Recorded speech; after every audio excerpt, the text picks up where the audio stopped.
Hey, everybody. Welcome back to the Optimized Ecommerce Podcast. I'm Tanner Larsson, your host. And today we've got a really exciting episode for you. We're going to be talking with Archer Worsham, one half of the Dynamic Worsham Duo. He and his brother David are kind of some underground rock stars in the ecom world that if you're in the know, you know, and if you don't, you wish you did, because these guys took a struggling ecom brand from basically zero to $10 million in less than, right about 9.5, 10 months. So 0 to 10 million in 9 months. And we're going to talk to Archer today and kind of go through the entire journey of how they took a brand and just launched it to the moon very, very quickly. And this is not a drop ship product. This is not some, goofy little like mumbo jumbo trending product. This is something that's been established for years and has lots of potential for growth and is a real product.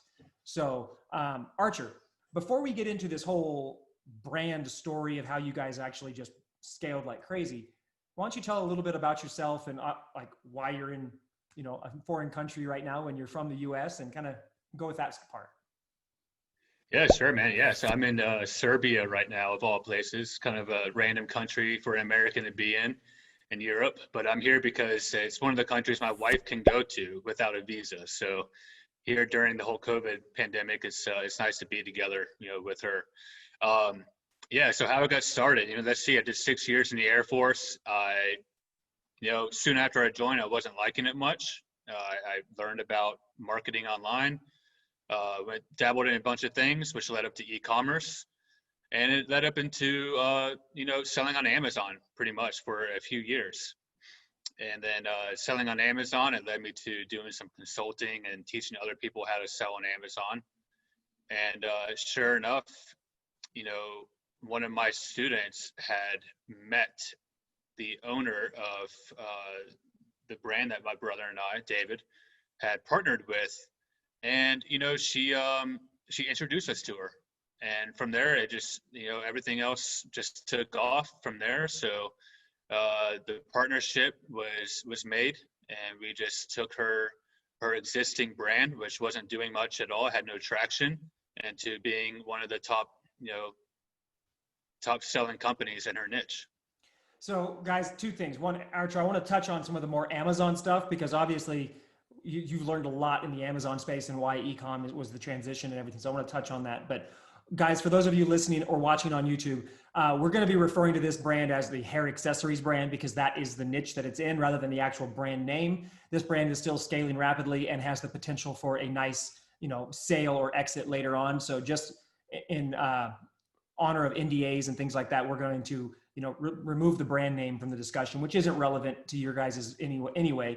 All you need to know is in the hair accessories niche, it's basically one product with a couple different variants, and it's scaled to the moon. So we'll still tell you all the nitty gritty of how that works. But Arch, going back, you and David both had separate Amazon brands, right? You guys were both selling on Amazon.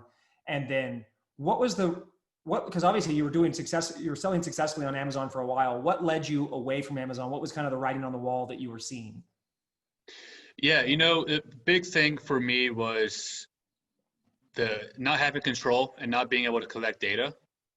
And pretty much when you don't have those things, you don't have any trajectory that you can aim toward for your goal setting and everything. You don't know what can happen to your quote unquote business, which is what I thought I had. It wasn't until they had some major shifts, Amazon had some major shifts in their terms of service, after I just spent over $100,000 on a whole bunch of new products and a buttload of inventory, which at that time we do a lot of huge giveaways, right? Mm-hmm. And that those products were on the way to Amazon warehouses when the terms of service came out, basically saying, if you're caught doing these gray hat, black hat strategies of getting ranked on Amazon, you're going to get kicked out. So that was enough to scare me and to say, hey, like I gotta change some things around. I can't just be this mediocre marketer and think I'm going to grow a big business out of something that's not truly a business.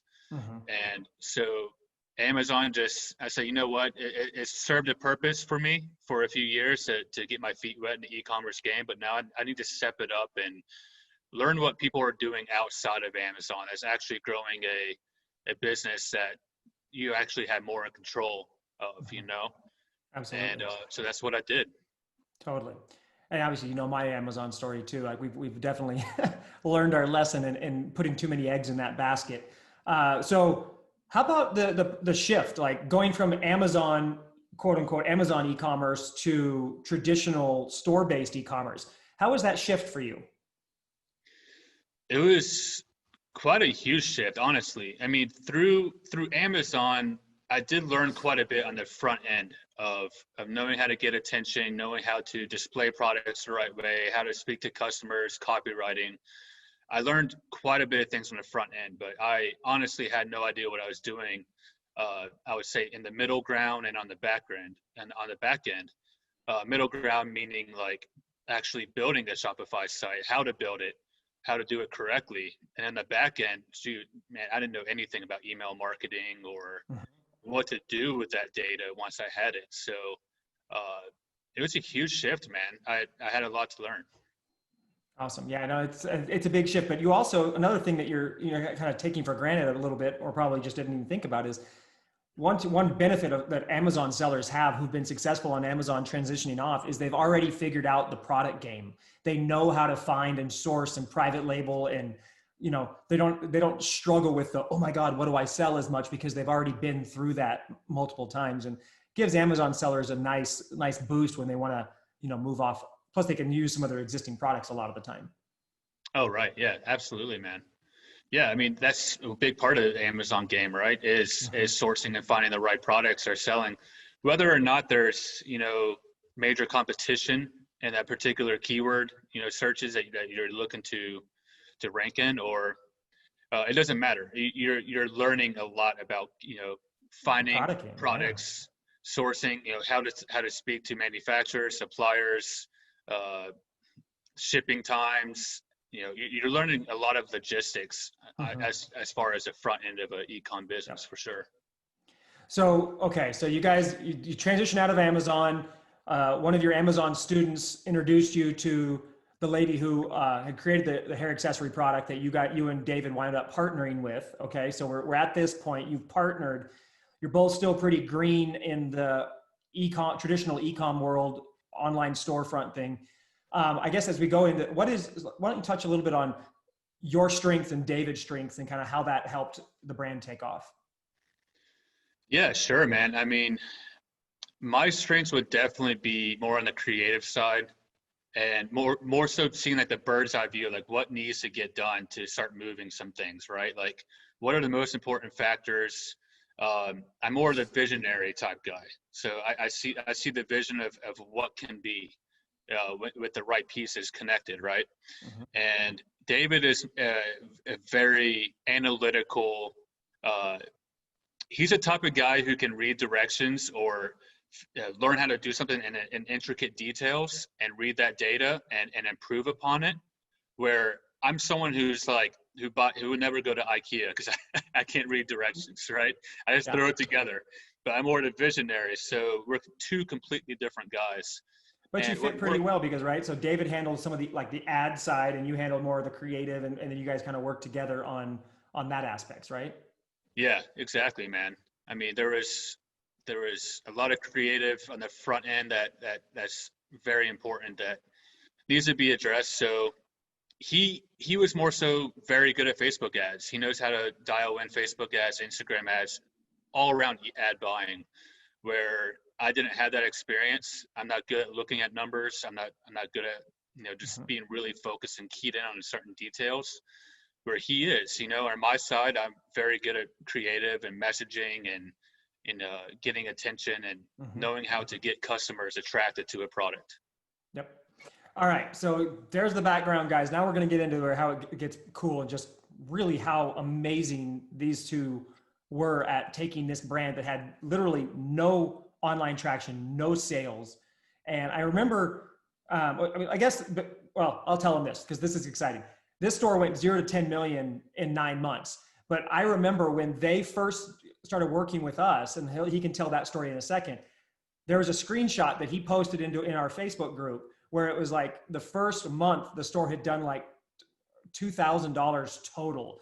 And then the next month was like a massive increase. And then it doubled and quadrupled, and it just kept growing. So we're going to go through that. But obviously there was a section there as you started doing the store, and then you, got a little traction. It wasn't selling much, but it was selling. And then obviously it started growing. So let's kind of start that process. How did that happen? Sure, man. Yeah. So we actually got in touch with her in April. And the first 3 months of the year, she did 6,000 total in sales. So when we jumped on board, there was a time to where we need to figure out how we're going to work together as partners, the amount of trust, how much she did.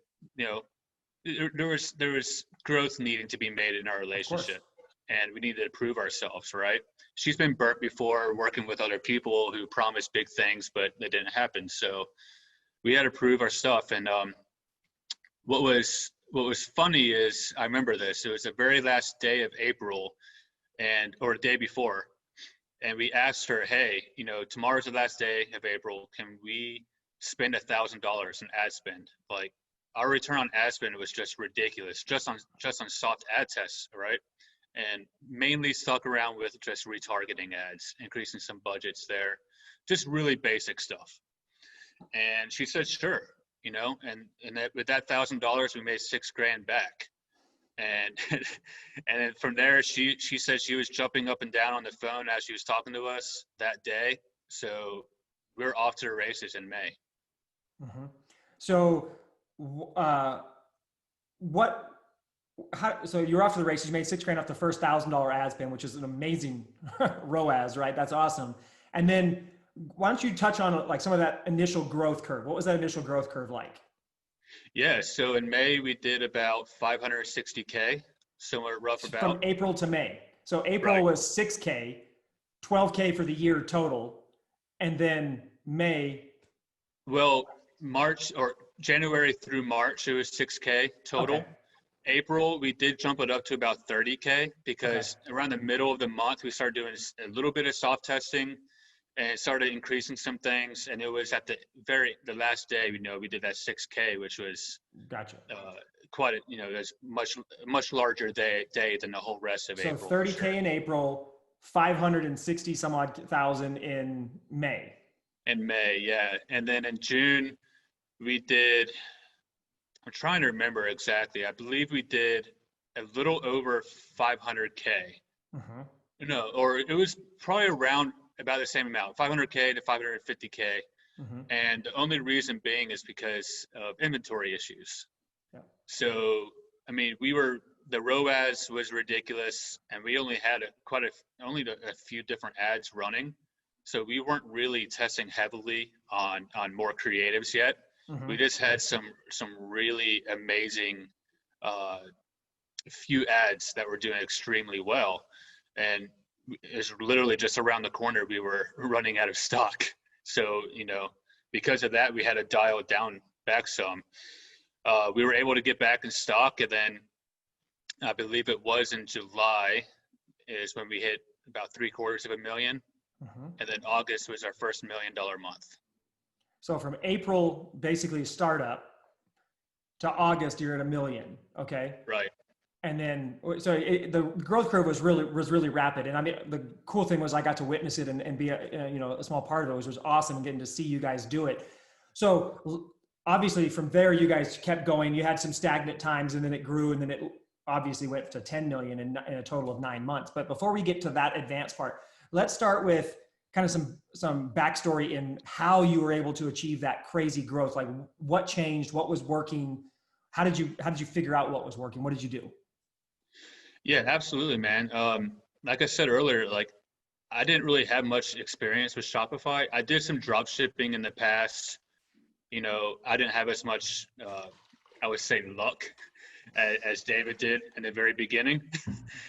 He had some campaigns that did really well for himself. So that's how he got to learn Facebook ads really well, was from some prior experience with drop shipping. But as far as actually building a Shopify store that converts and really know how to build it correctly, we had no idea. So when we got the store, actually, it was only about a 1.5% of conversion rate, right? So we thought, wow, like this is terrible. I don't know Shopify. I don't know more or less where the potential could have been for conversion rate, but I knew 1.5% was absolutely horrible, especially looking at all the KPIs on Facebook, right? So I said, we need some help. So I told David right away, like, we need to figure out how to fix this. And so, I knew about you for a while, maybe a couple years online, and I knew you guys were doing specifically just that. And I told David, I said, look, man, there's a lot of people who teach e-com. There's people who teach Facebook ads. There's people who teach broadly the concept of e-com. But like, I want to go straight to the people who know exactly how to build a store that converts and builds the highest amount of revenue per visitor, because we have something here that we can really improve upon, not only just conversion rate, but also the AOV and the back end as well. So all around, we need to dial in like the website and the back end, which we don't know anything about. So like I said, we were at 1.5%. And as soon as I talked to David about that, it was literally, I think, an hour later, we had joined BGS. We had joined Ecom Insider. And I think it was not even a month later was the live event. Right. Yeah. But so it was literally right after we joined Ecom Insider, we started working with the BGS theme. And as soon as we were able to push that live, we automatically went from 1.5% to over 3.5% conversion rate. Like within 24 hours of turning it on, it was boom. It was, that's not having any Google Analytics set up, not having any eyeballs on the site. That was just setting up the foundation roots of what you guys say to do for customizing your theme to get at least some better conversions in the very beginning before really getting to the nuts and bolts to really improve upon it from there.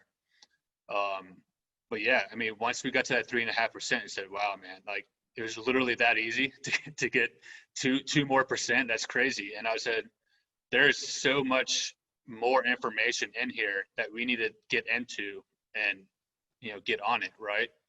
And at that time, David was highly focusing on, Facebook ads. And I said, I'm not good at reading instructions and doing that things, but I better learn today. So, I was literally just every day, just finding out where all these little things that we can do to improve the, conversion rate and our revenue per visitor, pretty much on a daily basis, man. Yeah. So guys, another thing on this, like this is one of the things that I love about their story is this is not like I got lucky with a product. They put in the work. And when Archer says that he was in like the group and working and using everything that he could find from us, because we give him the whole system and how we do everything, but he still has to do it. And like they were constantly and still are constantly testing, tweaking, following the instructions that we give them, following the optimization paths, the different things that we're doing, and then doing it. And, something else to their credit and, which is obviously makes us feel good is they never questioned. It was not like we were not to pat our ego or anything, but when Archer and David were doing it, they're like, okay, we decided to follow BGS. We're going to do what they said. And they just did it. Like, we're like, hey, you guys try this. Boom. They would try it. And it worked or it wouldn't work, but they wouldn't question it. They would just try it because we're coming from data with what we're giving them, and were able to use it. And it obviously worked. And that was one of the big things that we were always able to say about David and Archer was like, they just did the work. They got shit done. Like GSD, you can see it back there. That's kind of the mantra of the Ecom Insider and the BGS customer group. We just get shit done. And that's what David and Archer were so good at. And yeah, they installed the theme, got a massive conversion boost, but didn't stop there. Archer was daily always trying to figure out what's the next thing that we're teaching that he can implement on the store. What's the next GSD report that we're giving him that he can implement. Now, actually on that though, I got to call him out a little bit because this is one of my favorite parts that actually of his story that really made him a lot of money, but they ignored for a while. So I actually have one here. So Archer is very familiar with these. These are the GSD reports, stands for Get Shit Done report. Now, every month we deliver to our customers one of these reports. And in it, is a very specific, marketing campaign, email campaign, back-end campaign, SMS campaign, something that we're using in our Amplified Partnership program that's working really well. And we templatize it and then deliver it to our members with the intention of them implementing it every single month. So every month, at a minimum, their email, their SMS, their back end of their business is growing and making it even more profitable. Okay. Archer knew about this stuff from day one, but he was so focused on the front end and focused on getting the store to convert. How many months was it before you guys turned on your email stuff? It was around a couple months. Yeah. Probably month and a half. No, probably a month and a half when we were working on it. Right. And then really dialed in though, it probably was 2 months by the time we really put together the email flows that you guys, tell us to do. So with that, these things were instant money for them. They were already making a lot of money. And it was one of the things that was just kind of like, I remember him even posting like, oh yeah, or like, I haven't gotten to that yet. Because I'm doing this. And then when they did install their email flows, some of the basic ones, they took like the first 3 or 4 flows. They posted in the group, and it's like 18% of our daily revenue is coming from our emails now. And like 18% of that store, like it's $1 million store, 18% of their revenue is coming from emails. And they still had barely scratched the surface of their email flows. I think you guys got up, above like 20, 30% of your email or your revenue? Yeah, we got to 24, 25%. Of your daily revenue coming from email, right? Right. Which is meaning that they're getting repeat customers, their lifetime customer value is growing. And obviously that helped with their growth. So why don't you talk a little bit about that, how that email side of things actually tied in with all the front end stuff David was doing with the ads and how you guys were able to really ramp up the business? Yeah, sure. I just want to touch back to what you were saying before too. Before you brought this up, you mentioned how, we just didn't ask anything. We just went right into it. I think that's a huge thing that a lot of people need to get a better grip on, is really dropping their ego and just like finding people who are masters at their craft, this is all they do. They eat, shit, sleep, this specific thing, and just drop everything you think you know about it and just do what they say, and it works. And that's just what I did, right? So it just took dropping my ego and just saying, look, we're just going to do exactly what they say to do. No questions asked. I don't think we ever even submitted a question to Christina or any customer support. I can't remember at all. when it was. I mean, you asked for help and you asked for insight and stuff like that, but it was never like, why should I do this or any of that stuff. It was more like, okay, we're doing this. How can we do it better? Or, hey, not clear on how to implement this. What are some of the ways we're doing this? And so it was always constructive questions. And I mean, you guys definitely got the results. Yeah, for sure. And it's pretty funny, man. There's a lot of people who have these 9-figure stores, and if they just implemented what you guys have and drop their ego, like the amount that they can increase revenue upon is mind blowing to them. Mm-hmm. But yeah, I mean, that's what it takes. I mean, whether you're a beginner or not, it's just, I just tend to focus on finding the right people. Am I going to go to you guys asking you how to make a better video, better content video? No, I'll probably go to Harmon Brothers or someone like that, right? And that's what I'd like to do. I like to go specifically to people who are masters at their craft, and just following you guys, that's the results that we're able to get, which led up to the email. And with the email, it was ridiculous, man. Being able to put together all the automatic flows that you guys say specifically to do, mm-hmm. and then grasping that, and then going into manual campaigns and doing the exact, you guys even release copy that you literally just have to replace a few words, subject lines, anything and everything between. We just implemented that, and we shot up to 18%, then over 20% of our emails. So it's just insanely important to do emails and to do it correctly, right? There's what did that do for your cash flow when you were started running all your automated campaigns? It did so much, obviously a six times ROAS, 7 times ROAS we were hitting the very beginning of really slamming Facebook could only go so far, right? Eventually it's going to drop. And with it dropping, it did wonders for us whenever we had emails set up correctly. Just wonders, man. And anyone who doesn't have these emails set up correctly, they better get on it now. And when he's talking about, guys, he's not talking about anything magic. He's talking about your basic cart abandonment flows, your post-purchase follow-up, your pre-delivery campaigns. And as basic as some of these sound, I can imagine that, there's tons and tons of you listening going, oh, I don't have that one.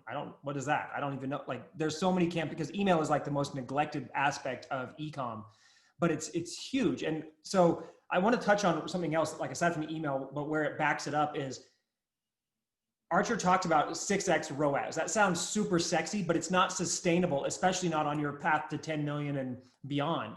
Okay, because as you scale, the only way to scale is to cast a wider and wider net in terms of your traffic. You keep getting broader and broader and broader because there's only so many honeypots of traffic. You have to keep getting larger avenues of traffic. So naturally, ROAS drops. That's return on ad spend. So 6x is great, but that's not where it stays. It's not uncommon to see your ROAS drop to, 1.5, 1.2, you're barely profitable on the front end sometimes. But that's where the lifetime customer value and the emails come in, right?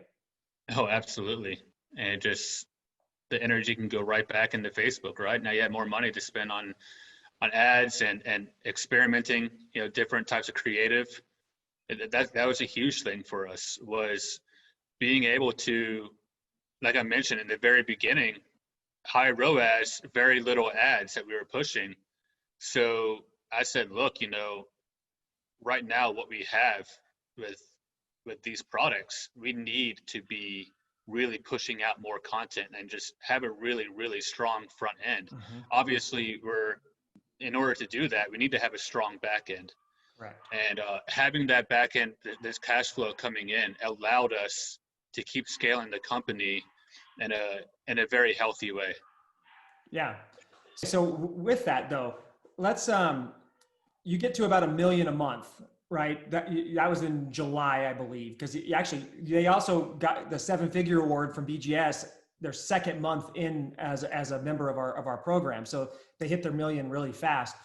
But from there, like scaling a business to about 1 million a month, it takes a lot of work. But to really go from 1 million, to staying at 1 million a month or even hitting 2 million a month or whatever, takes a lot of work. Okay. And it's not about just running ads, right? The ads, you guys had to get really good at the creative, right? And that was, I think, one of the areas you guys really shined, right? Was your video creative.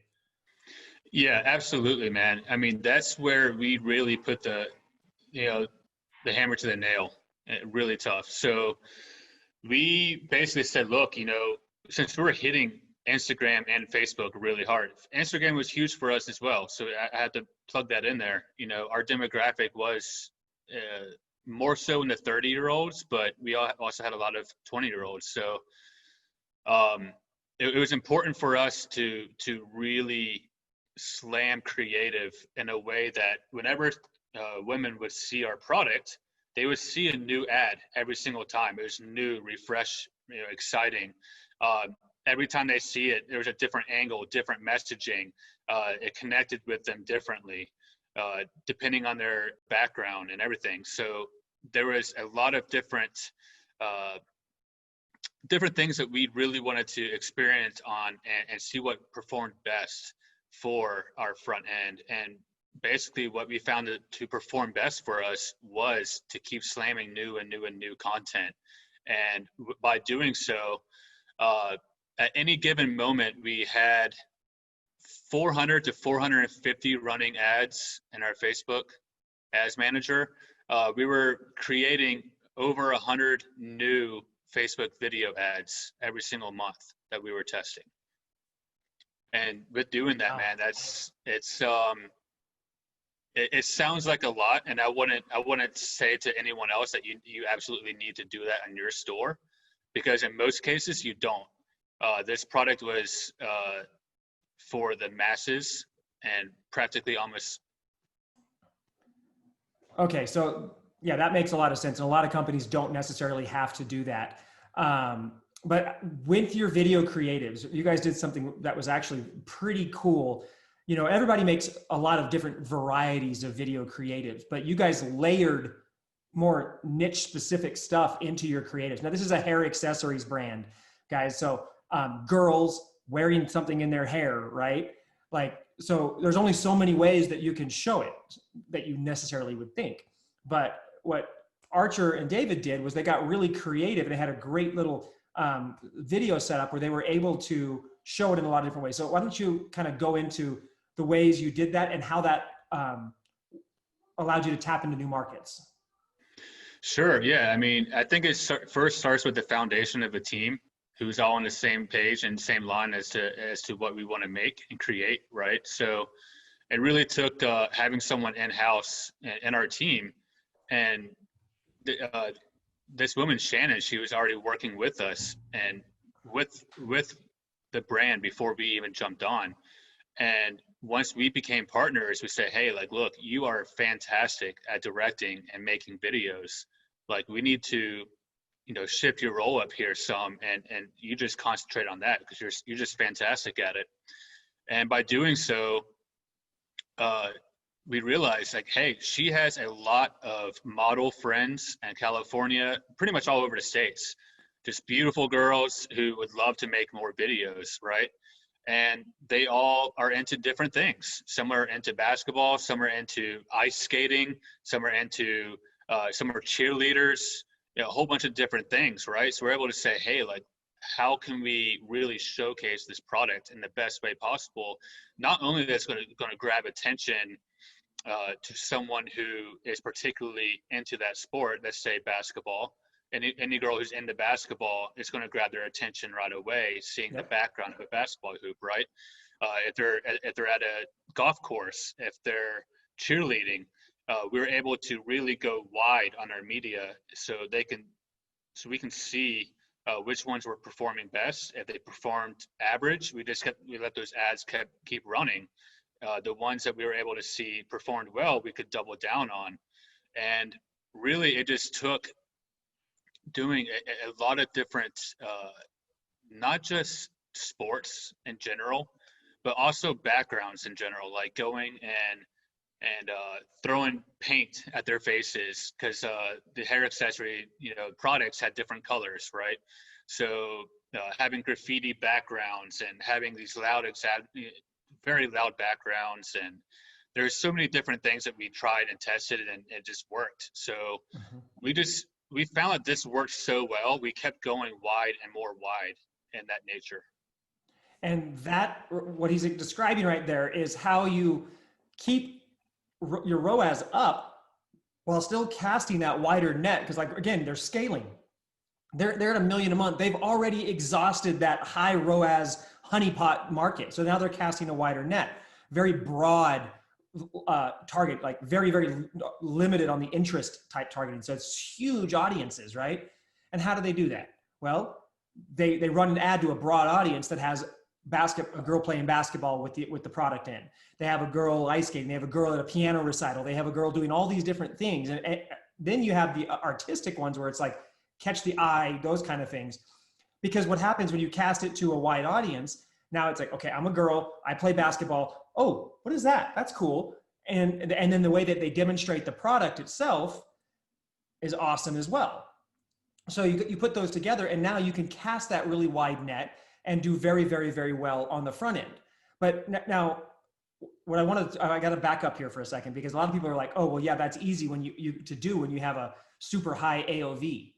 You guys don't have a high average order value, right? It wasn't crazy.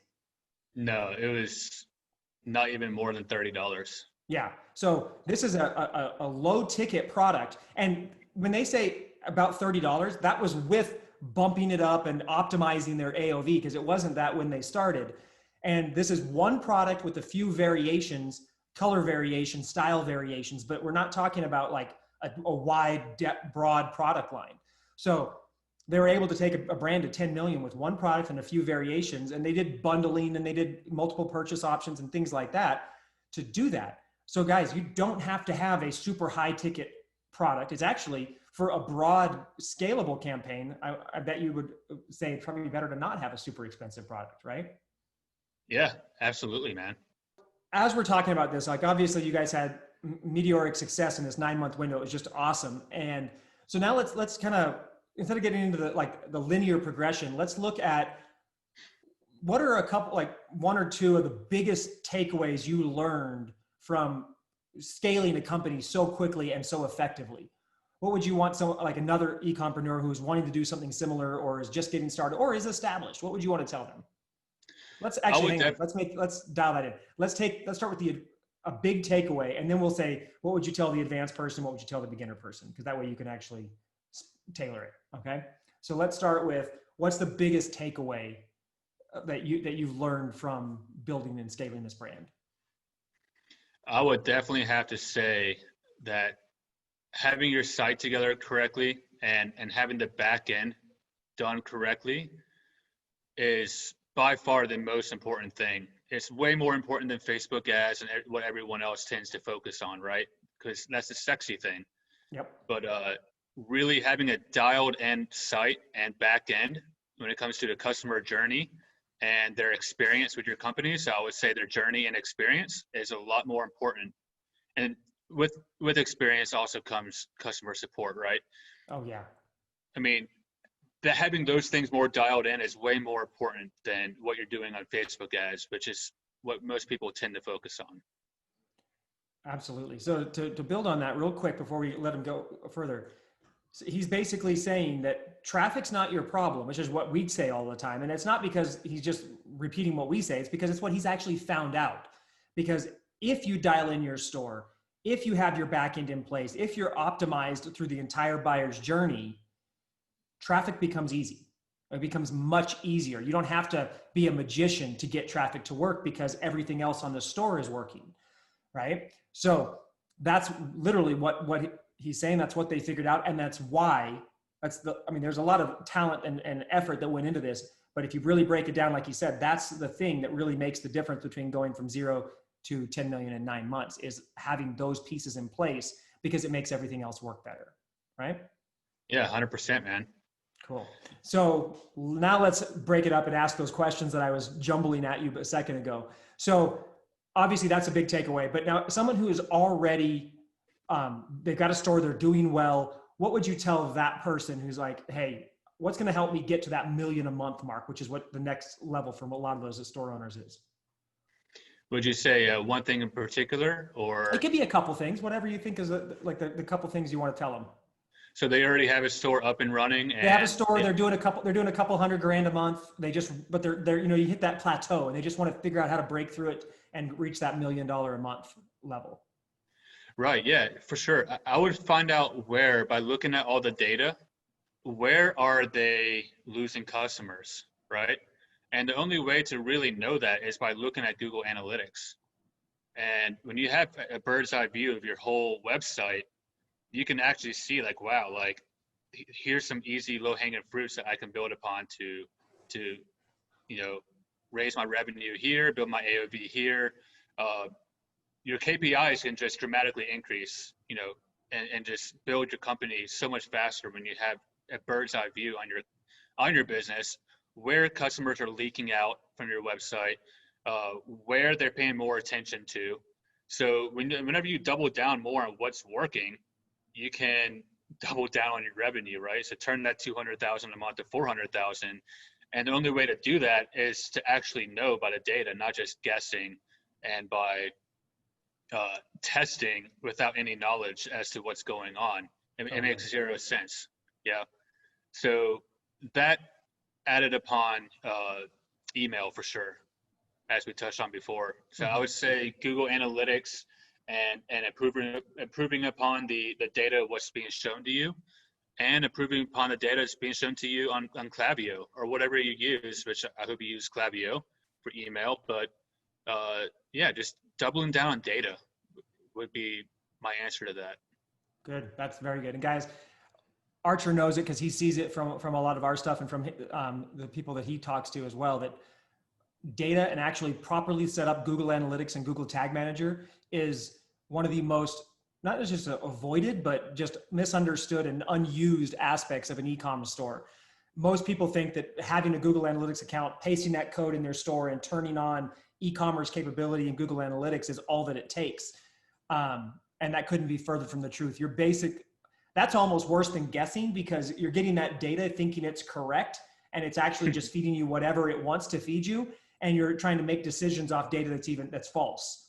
So when Archer says use data, you need to make sure that your Google Analytics is set up correctly, dialed in. You need to have your entire store tagged with Google Tag Manager. You need to be using the, smart links and the Google links that URL parameters that go on the end of your tracking link, so that you can actually input the data into Google Analytics and then track the whole process.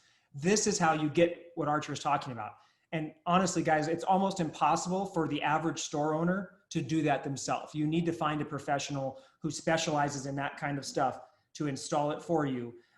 We have a team that can do it for you. But there's other people out there that can do it. You don't have to use us by any means or stretch. You can use anybody you want, but it's well worth the investment to find someone who really knows Google Analytics. Like Archer was talking about earlier, that's the thing they're the best at.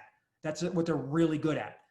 Let them take over, let them install that, set it up for you, and then you can just reap the rewards of the data coming in. And the sooner you do that, the better, because Google Analytics is only forward reporting, meaning that the day you get it set up correctly, you'll collect data from that day. It doesn't go back in time and collect data. So all the time you're wasting that you haven't had it, you've lost. So that, just like the old saying where it's like the best time to plant a tree was yesterday, but the next best time is today, right? Same thing with Google Analytics. Okay, Archer, so I took away from you. I stole it, but I had to, I just couldn't help it. But anyway. It's funny, I wanted to mention that. You got to have the right Google Analytics setup. I've seen so many people who had 6-figure-a-month stores, and their Google Analytics setup was made me want to vomit, right? So I'm like, wow, man, if you only had data on every single click that's going on in your store, and you know how to analyze it on top of that, and knew how to improve it, man, like you can double your store right now. Here you are freaking out about your Facebook ads, KPIs and stuff, where literally, within the next 30 days, your store could be double in sales. And it takes having the right Google Tag Managers, Google Analytics setup to really perform that. Totally. All right, so we took care of the advanced guy who's got a kicking ass store. Let's turn to the opposite end of that spectrum. That guy who's just getting started, just building their store, has like, you know what it was like, right? You decide you want to get into e-commerce. So you're excited, you're going to make money online, and it's all awesome. And then you start and you realize it's 10 million times more involved and bigger. And you have a whole much more stuff to do than you ever thought you would ever have to do, because you didn't know what you didn't know before. So they're in this state of overwhelm. They're getting started. What would you tell someone who is just getting started to kind of help them shortcut their learning curve, or achieve success quicker? Sure, man. I mean, it really comes down to focus, just really focusing in on like one product, right? 1 or 2, 3 products. When I say one product, obviously you want to have upsells, downsells, whatever. But I see so many beginners who go so wide so fast. They have 100 different products in their store. Yeah. That doesn't do them any good at all. So whenever you're really focusing in on one product, you're able to really find the things that you're not doing right a lot faster. So whenever you're focusing in on one product or a few different products, as far as the funnel you're using or the upsells and downsells you're using for the main hero product, you're able to find out real quick what's working, what's not working, and able to test many different things to make that one product a winner, and then build from there and have more successful products. But whenever you're going so wide, you're going to get overwhelmed. You're not going to know what to do. And that's one thing I do want to touch on. You said overwhelmed, is people can easily put themselves in a spot of being overwhelmed because they're just doing what they think is right. So, and by doing just what you think is right, I'm sorry, but you're not going to get anywhere. True. I'd rather go and go straight to guys who know what they're doing, who have seen, store after store after store be successful and know what it takes, right? Or, even if you happen to read online, even if it's hopefully from someone who knows what they're doing, but there's a lot of misinformation out there. And whenever you are doing exercises that are beneficial for you, doing the right things that are beneficial for your store, for one, and really focusing on the key metrics that's really going to move the bar for your store, and really keying in on that one focus, hero product with a couple upsells or one upsell or whatever it may be, you're able to make a success out of something a lot faster than you are by just putting yourself in an overwhelmed zone and getting to the point where you just sporadically just give up, right? And it doesn't do you any good. Really, I feel people need to take a deep breath and just realize that they're not going to get better faster by learning themselves and learning by themselves and experimenting stuff by themselves. They need to go and learn from people who have been digging in the trenches of this for several plus years. And that's the best advice I can give someone, is just really being willing to trust the process of learning from someone who's there to guide you in the right direction, and doing what they say, and just focusing really tight knit on one or two particular products, and then branching off from there. Awesome. That's actually super good advice. Now, you basically led into what my next question was going to be, which is in your life, yours and David's life, basically, and how you guys, perceive business and just success. How important is having mentors in your life? Because, a lot of people kind of have a weird connotation about having mentors. They almost feel like, it's not worth it or whatever. But I want to hear from someone who's actually done it, been successful, is successful. How do you feel about mentors? Man, I've found that anytime that I don't have a mentor or a coach, I am more or less taking action on emotion rather than fact and data and what works and what doesn't work. And I get to thinking in my head too much, right? And thinking in your own head doesn't do you any good, because your mind is a crazy freaking function, man. It'll start telling you a whole bunch of lies and things that's not even true. And you just have, the gears are just running nonstop if you're dealing with yourself, right? But when you have mentors, you're able to go and ask the questions, hopefully the right questions. And if you don't have the right questions, a mentor will tell you the questions you should be asking, right? True. So I can never go without a mentor, ever. I mean, I wasted so many years. This is like before Amazon, and while I was even in Amazon, I started growing an ego. Things were going well. I didn't want to listen to other people. And it didn't get me anywhere. So my best advice is, if you want to get results faster, get a mentor, especially one that knows what they're doing, because especially in this world of e-commerce, 99% of them don't. Yeah, and it's true. Yeah. No, that's great. And I feel the same way. Like, I feel like if I don't have a mentor, I'm almost failing at life, because I can't go to that next level. I can't proceed in whatever it is I'm doing without having someone who's been there before me to accelerate that curve. There's no reason for it. If it could take 1 year, why let it take 10? Right? Exactly. Yeah. And, there's so many people who go through life never wanting to build a store, and they never hit momentum. It never really starts growing, because they're constantly piddling around. It's the same thing with my store needs to be coded. I need to fix some code. So they go learn code. When it takes them 2 months to learn how to fix this one thing that they could have paid someone who is a developer $100 and had it fixed in a day or 20 minutes. And, you got to get back to that, what's good for you and what's your highest and best use. And having a mentor will help keep you on track for that, right? Right. Yeah, you only have so much time in a day. And it's really about, people talk about other people's money. Really, what moves the needle in the world of entrepreneurship is other people's resources. Oh, for sure. So, and having a mentor is a resource. That mentor is going to tell you the right resources you need to be focusing on, the right softwares you need, the right, whatever it may be for your store and for your back end or for your business in general.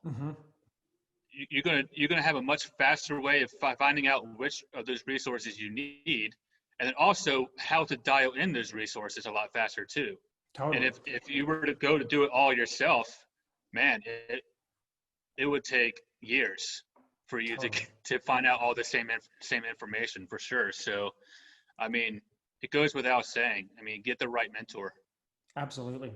Dude, this was awesome. We could keep going for hours. I know we could. So why don't we just do this? Let's wrap this one up. Let's let everybody get to listening to this and hearing your guys' story. And then we'll have you back and we'll get into some really nitty gritty, deep dive, tactical episodes on some of the different things you went through as you built that $10 million business. Does that sound good? It sounds great, man. Awesome. Yeah. All right, guys. Well, for now, what you got to do, the first thing is subscribe. If you're on YouTube, click the subscribe button below. If you're on iTunes or Stitcher or wherever you're listening to your podcast, click the subscribe button below. And also, please leave us a review or a comment. Let us know what you think, what you liked. Say hi to Archer, whatever. And then also, we are a dual focus podcast, so to speak. We're on video and we're on audio. Sometimes we share things on the screen that you're going to want to be able to see. So if you want to make sure you're subscribed to both, which I highly recommend, the easiest way to do that is to go to buildgrowscale.com/podcast. You can get the show notes there and links to all the various properties where this podcast is hosted. All right. With that, we'll see you in the next episode. Thanks, guys.